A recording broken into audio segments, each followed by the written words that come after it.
marketing is finding the needs and wants for a customer or a company to help them, to benefit them, to be better than what they are now, giving them content that they might need, more information, market research, analytics if they have websites or social media. I think marketing is important for every company, every industry. It is something that is going to set you apart from someone else.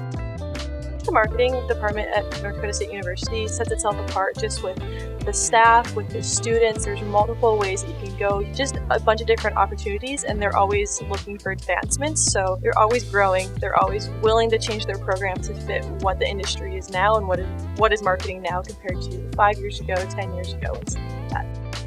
I think somebody should consider majoring in marketing because I feel like you get all aspects of business in it. As marketing, you have to look at the numbers, so you get some of that, and then you can also be on the creative side, which is developing content, doing a video shoot, photo shoot. It just gives you a good outlook of the whole business aspect, and every business needs marketing. So you can find a job, you can go in many different routes with it as well.